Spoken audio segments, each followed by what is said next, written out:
연변TV 시청자 여러분 안녕하세요. 네, 저는 연변. 저는 전초입니다. 네, 오늘은 좀 또 색다른 주제로 대화를 나눠볼까 하는데 오늘은 피 흘릴 권리 월경권? 월경권에 대해서 얘기를 해볼까 합니다. 얼마 전에 장혜은 의원님이 이렇게 티셔츠를 입고 국회 앞에서 사진을 찍으셨어요. 맞아요. 월경권을 보장해달라 네. 라는 내용인데요. 혹시 들어보셨나요? 월경권? 월경권 들어는 봤죠. 네. 제가 이제 남편한테 월경권이라고 알아? 그랬더니 뭐? 이렇게 남자들은 놀래죠. 네. 월경을 사실 잘 모르고 네. 남성분들은. 근데 이제 우리 여성들은 월경이 저희 안에 일어나는 친밀한 일이고. 모르는 분들을 위해서 뭘 장혜영 의원님이 얘기하고 싶으셨던 걸까요? 월경권을 이제 기본권으로 이제 하는 그런 어떤 법제화 이런 것들이 필요하다라는 기본권으로 하면 뭐가 달라질까요? 그 월경에 대한 모든 여성들의 권리 이런 것들을 좀 더 보장해라 이런 것이 아닐까 싶습니다. 그러니까 생리휴가를 법제화하고 지금 무급으로 되어 있는데 뭐 유급휴가 주장할 수도 있을 것 같고요. 그렇죠. 그리고 가깝게는 이제 좀 생활이 어려우신 분들의 생리대 지원 사업을 좀 더 확대해라 이런 정도로 시작할 수 있을 것 같습니다만 저는 거기서만 멈추지 않는다고 생각하고요.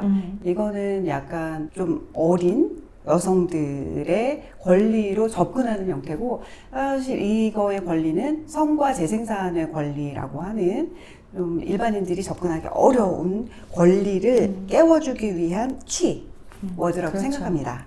그래서 오늘은 월경권과 그와 관련된 성과 재생산 권리에 대해서 좀 얘기를 더 해보고 싶어요.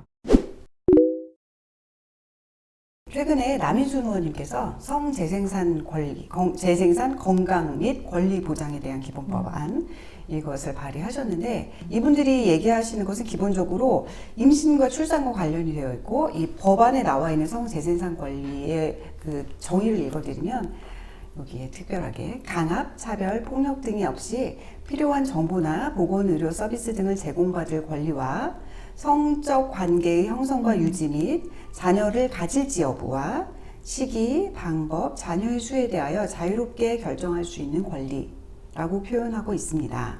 이것은 남성과 여성이나 그러니까 성별이나 가족관계랑 관계없는 권리이긴 한데 먼저 설명드린 보건의료 서비스 제공받을 권리, 그리고 성관계와 형성의 유지를 자유롭게 할 권리, 자녀에 대해서 결정할 권리 세 가지를 포함하고 있습니다. 네, 그래서 이제 말씀드리면 성적 자유, 성적 자기결정의 자유와 자녀 결정의 자유 그리고 보건 의료 서비스에 대한 접근권이라고 말씀드릴 수가 있어요. 많은 분들이 그게 뭐야 도대체 라고 하시는데 낙태를 반대하는 저와 같은 입장에 계신 분들께는 뭐 낙태를 합법화할 수 있는 문이라고 말씀드릴 수 있을 것 같고요.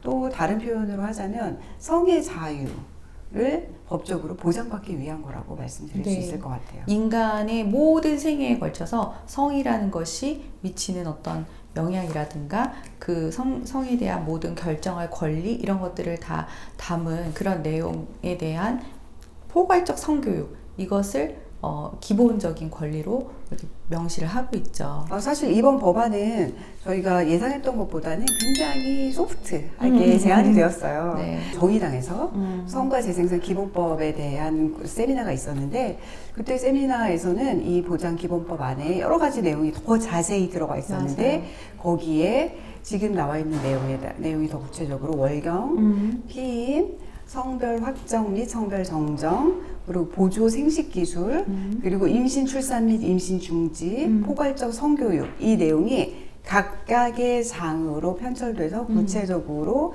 규정되어 있었는데 이번 법안에는 이걸 다 축약해가지고 논란이 될 것 같은 내용을 많이 드러낸 상태로 그러나 임신 중지 하나는 꼭 살려놓고 이렇게 법안을 민주당에서 발의했습니다. 네.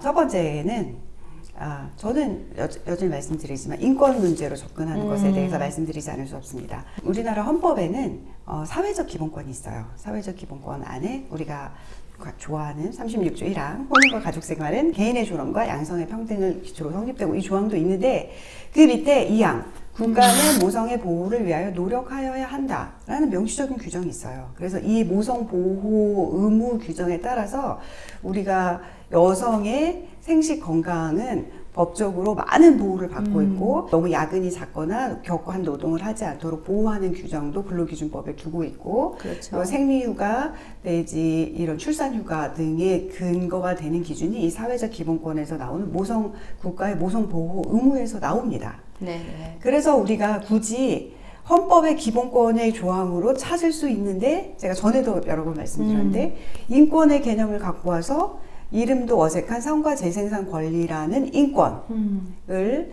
가져와야 되는 이유를 저는 잘 모르겠고 오로지 이유를 찾는다면 뭐 유엔에서 권고하는 세계 표준안인데 우리는 이런 기준이 있으니까 그 안을 이렇게 접목시키겠다고 할 수 있는데 그리고 우리는 이 기본권에 따라서 이런 제도를 하고 있다고 얘기할 수 맞아요. 있는데 그렇게 하지 않고요. 아주 새로운 형태로 짜버립니다. 왜냐하면 모성 보호 자체를 거부하기 때문 아닐까?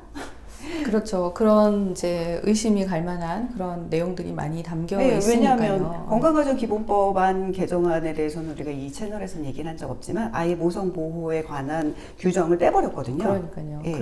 그렇죠. 이렇게 맞아요. 그 여성의 성적 건강을 그 생식 건강을 모성이라는 이름으로 바라보지 말아라 라는 거예요.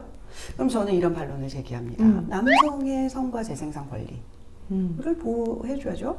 그렇죠. 이분들도 사실 그렇게 얘기해요. 이제 남녀노소 차별 없이 모두의 그래서 모두의 기본권으로 이 성과 재생산 권리를 얘기를 하는데 네. 그러면서도 구체적으로 남성의 권리에 대해서는 지금 아마도 남성들이 자기 권리를 주장하지 않기 때문에 그래서 그런지 여성들만이 주장을 하고 있어요. 남성들이 시민단체를 만들어서 따로 남성의 성과 재생산 보장을 하지 안 해서 그렇지.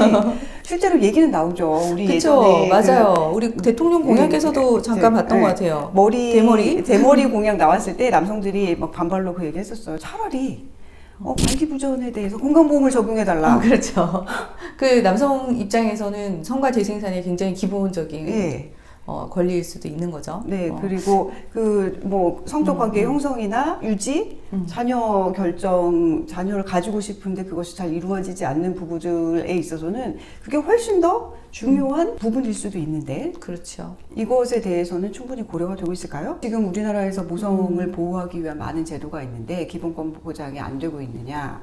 이거를 꼭 성재생산 권리라는 낯선 이름의 기본권으로 우리가 만들어야 되는지 그리고 이걸 기본법 안으로 만들어야 되는지 의문을 제기할 수밖에 없는데 신기한 게 우리나라 저출산 고령사회위원회나 민주당이나 정의당이나 똑같은 얘기를 하고 있는 거? 네, 같은 얘기를 하고 있는 게 참 신기해요. 이 의문을 누구도 제기하지 않는 것은 여성 문제에 대해서 얘기하기를 껄끄러워하는 문화. 저는 일단 그 기본 바탕에는 사실은 여성이 계속해서 차별받고 있다.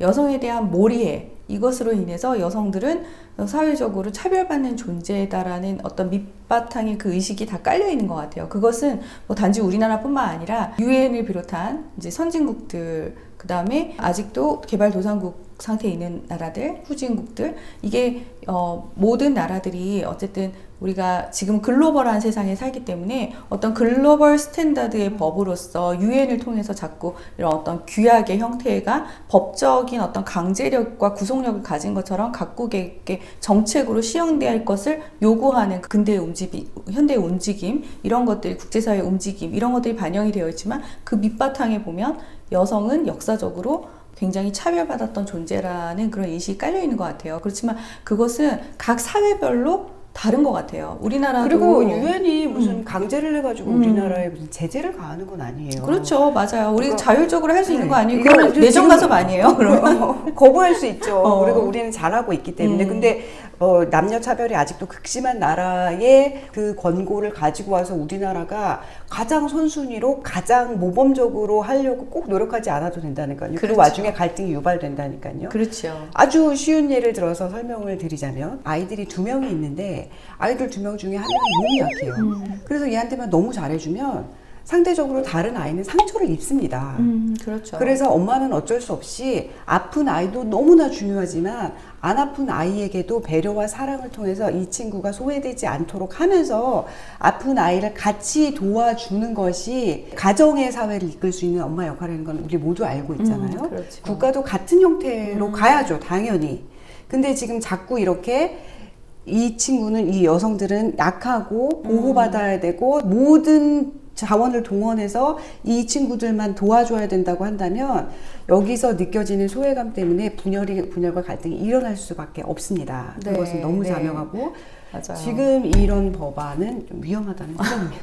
저도 좀 과도하다. 네. 이 법은 과도하다. 예를 들어서 생리휴가도 존재하고 이것에 대해서 어떤 조금 더 보완이 되어야 되겠다. 이런 부분들은 우리가 제도적인 차원에서 개선을 요구할 수 있지만 이것을 모든 여성들이 누려야 될 기본적인 권리로 이렇게 끌어올리는 것은 우리 사회를 너무나 이 법률에 의해서 가두어 놓는 그런 피로 사회로 만들어가는 방법이 아닌가 싶어요. 그래서 정말 이런 기본권은 생기지 않았으면 좋겠고요. 네, 그리고 이런 권리가 있다 하더라도 권리를 통한 나에게 유익이 있도록 하기는 방식이 꼭 싸워서 투쟁해서 쟁취해야 되는 방식은 아니었으면 좋겠다는 생각이에요. 시간이 걸리더라도 가능한 절차와 방법을 상대방에게 충분한 이해를 시켜가면서 서로 배려를 통해서 해결해가는 방식이 되어야 되지 않느냐. 그렇죠. 네, 그런 생각을 그렇지 해봅니다. 않으면 우리가 댓글에서도 저도 그거 보고 빵 터졌는데 그럼 남성들에게 몸종권 줘라 이런 얘기 하는 거예요. 그 생각했는데. 네, 그러니까요. 그러니까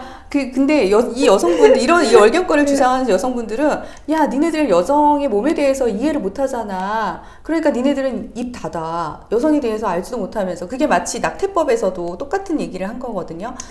임신하지 않는 남성들은 얘기하지 말아라. 이런 얘기예요. 근데 남성들 입장에서 마찬가지인 거죠. 남성도 권리를 주장하자면 끝이 없다는 얘기죠. 그러면 한쪽에서 이렇게 계속해서 자기 권리를 주장하면 결국 다른 한쪽에서도 상대적으로 이게 뭐야, 입 닫고 있으면 바보가 되는 거네. 맞아요. 그럼 우리도 권리를 주장하면 과연 이 사회가 어떻게 될 것인가, 이런 부분들에 대해서 우리 좀 더 냉철하게 이성적으로 생각해 보아야 되지 않을까. 인권의식이 점점 높아지고 있는 건 맞아요. 근데 이제 그런 제도가 실제로 만들어지고 보편화되고 있는데 그것을 권리로 계속적으로 확대해야만 하는 국가의 의무, 권리, 나의 당연한 권리로 생각하는 것에 대한 이런 문화를 한번 좀 우리가 문제 제기해보자, 이런 생각을 가지고 오늘 방송 좀 마쳐볼까 합니다. 네, 언제나 그렇듯이 저희 오만과 편견은 어디에 치우치지 않고 이렇게 좀 더 냉정하고 객관적인 시각에서 문제들을 바라보고자 오늘 성과 재생산 권리 또 월경권에 대해서 이야기해봤어요. 시청자 여러분들 어떻게 보셨는지 댓글 창에 의견을 남겨주시면 저희와 또 재미있게 토론해 볼 수 있었으면 좋겠습니다. 네, 성재생산 권리라는 이런 권리나 이런 내용들이 우리나라에는 익숙하지가 않고 연구하시는 분들이 아주 극소수기 때문에 이걸 모르면 마치 바보인 것처럼 취급하는데 조만간 그렇게 될 텐데 그러기 전에 우리도 빨리 공부하고 네, 이것에 대해서 우리 의견을 말할 수 있도록 준비하면 좋겠습니다. 네, 오늘 방송 시청해 주신 여러분 감사합니다. 구독과 좋아요, 알람 설정 꼭 해주시면 감사하겠습니다.